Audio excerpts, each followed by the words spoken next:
नमस्कार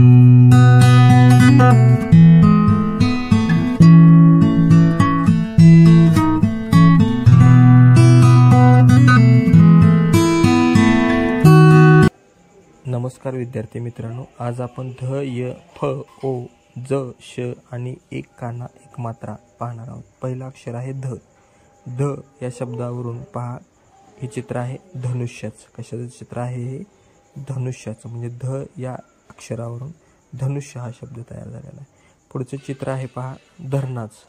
म्हणजे ध या अक्षरावरून धरण हा काय झालेला आहे? शब्द तयार झालेला. आता पुढचं अक्षर आहे य. पहा, हे चित्र आहे यज्ञ. कशाचं चित्र आहे? यज्ञाचं. म्हणजेच य या अक्षरावरून यज्ञ हा शब्द तयार झालेला आहे. आता आपण पुढील चित्र पाहूया. पहा, हे चित्र कशाचं आहे? यानाचं. कशाचं चित्र आहे हे? यानाचं. म्हणजेच य या शब्दावरून यान हा शब्द तयार झालेला आहे. आता आपण काय करूया?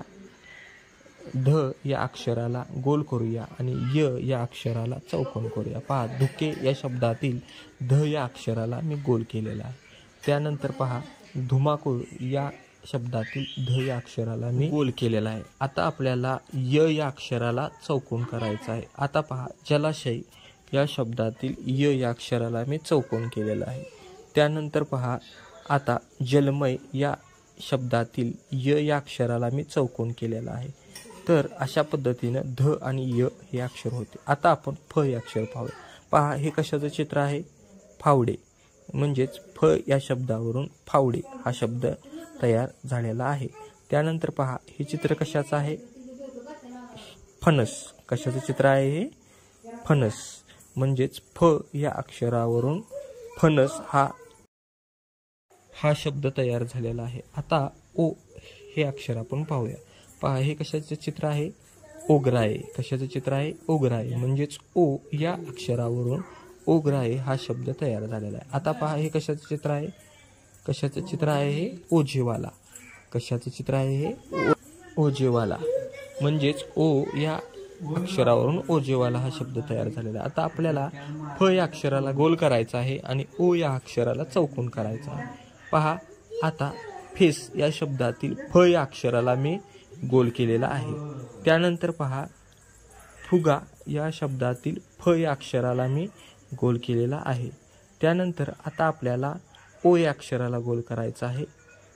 त्यानंतर पहा, आता ओलसर या शब्दातील ओ या अक्षराला मी या ठिकाणी गोल केलेला आहे. अशा पद्धतीने फ आणि ओ हे अक्षर होते. आता आपण ज हे अक्षर पाहायचं आहे. हे कशाचं चित्र आहे? जग. कशाचं चित्र आहे? जग. आता श हे आपण अक्षर पाहूया. पहा, हे कशाचं चित्र आहे? शहामृग.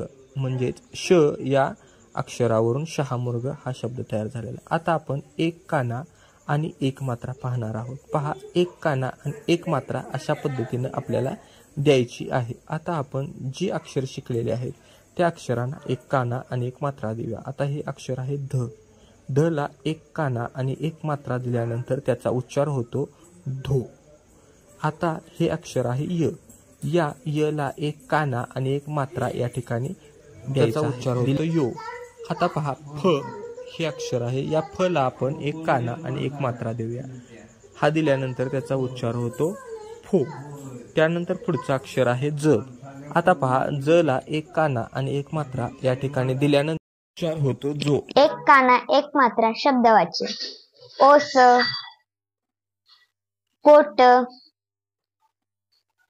गोड, घोडा, तोर, छोटा, जोर, झोप, टोपी, ठोका, डोके, ढोल, तोफ, थोडा, दोन, धोबी, नोट, फोटो, बोका, मोर, रोज, रोग, लोणी, शोभा.